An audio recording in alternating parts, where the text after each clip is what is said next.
हाँ, अब देखते हैं। ये है हमारा जो है अपवर्तनांक है। तो इसका ये परिभाषा है, यदि प्रकाश किरण माध्यम 1 से माध्यम 2 में प्रवेश कर रही है तब माध्यम 2 का माध्यम 1 के सापेक्ष अपवर्तनांक माध्यम 1 में प्रकाश की चाल और V1 तथा माध्यम 2 में प्रकाश चाल V2 के अनुपात में बराबर होते हैं।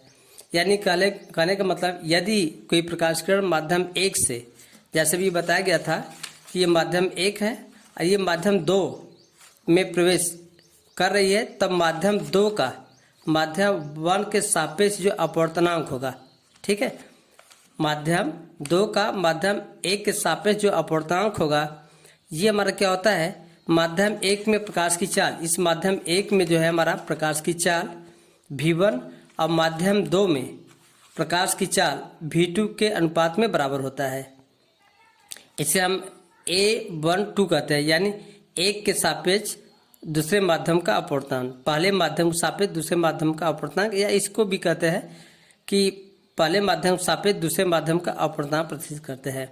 इसको दूसरे रूप में ऐसे है, माध्यम 1 के सापेक्ष माध्यम 2 का अपवर्तनांक, यानी 1 के सापेक्ष माध्यम 2 का अपवर्तनांक होगा 1n2, यानी माध्यम 1 के सापेक्ष 2 का अपवर्तनांक। जैसे बताया गया परिभाषा में, माध्यम 1 में प्रकाश की चाल और बटे माध्यम 2 में प्रकाश की चाल, यानी जिसका अपवर्तनांक ज्ञात करना होगा वो हर के रूप में रहेगा, यानी माध्यम 2 में प्रकाश की चाल, ये जो है हमारा, जैसे 1 के सापेक्ष 2 का अपवर्तनांक ज्ञात करना है तो ये नीचे रहेगा, माध्यम 2 में प्रकाश की चाल V2 होगा, और ये ऊपर जो है माध्यम 1 में प्रकाश की चाल V1 बटे V2। ध्यान देना, 1 ये जिसके सापेक्ष ऊपर रहेगा माध्यम 1 में प्रकाश की चाल, और बटे क्या होगा, माध्यम 2 में प्रकाश की चाल V2 होगा।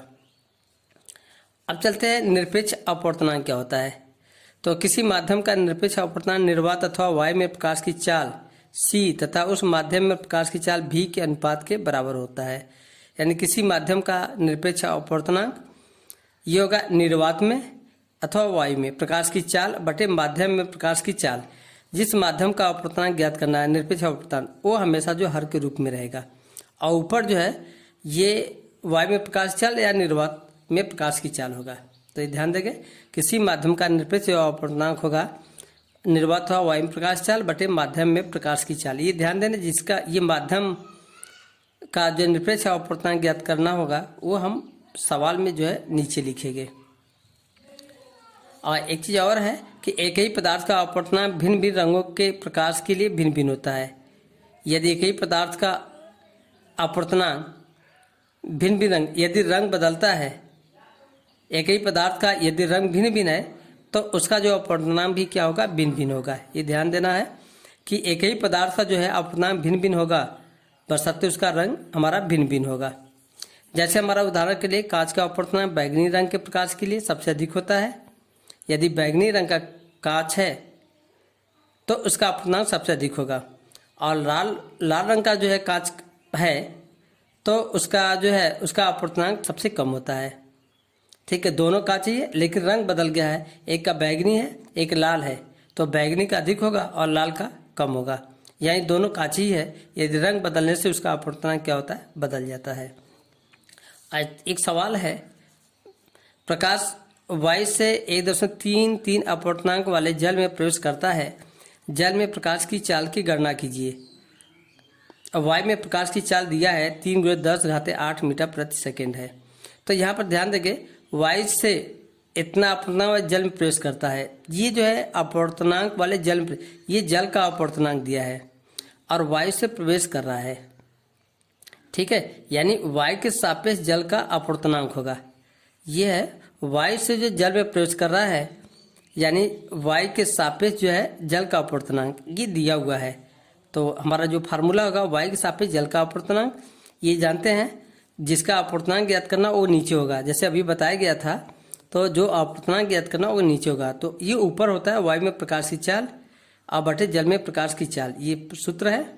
और यहाँ पर जो है ये दिया हुआ है, जल का अपवर्तनांक यहाँ पर दिया हुआ है 1.33 है, वायु में प्रकाश की चाल क्या है 3×10⁸ है, और बटे क्या है जल में प्रकाश की चाल है। तो अतः जल में प्रकाश की चाल बराबर होगा 3 गुणे 10 घाते 8। ये चलाएगा नीचे और बटे क्या होगा 1.33 होगा। 100 का गुणा कर, ये दशमलव हटाने के लिए 100 का गुणा करते हुए ऊपर नीचे, तो 300 गुणे 10 घाते 8 बटे 133 होगा। 300 में 133 का भाग कर देंगे तो ये आएगा 2.25 गुणे 10 घाते 8 मीटर प्रति सेकंड। यही इसका आंसर होगा। तो घर के लिए जो है थोड़ा सा एक सवाल दिया जा रहा है।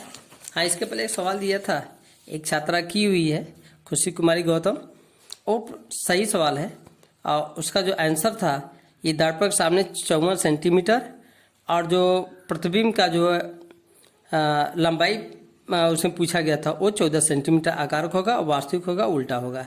जो सवाल लगाई थी वो सही है। तो अब एक सवाल और दिया जा रहा है कि प्रकाश वायु से 1.50 अपवर्तनांक की कांच, ये कांच का अपवर्तनांक है, कांच की प्लेट में प्रवेश करता है, यानी वायु से कांच में प्रवेश कर रहा है और कांच का अपवर्तनांक दिया हुआ है।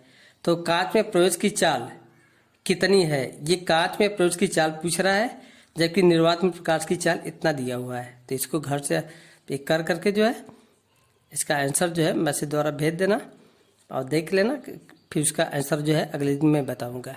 ठीक है, धन्यवाद।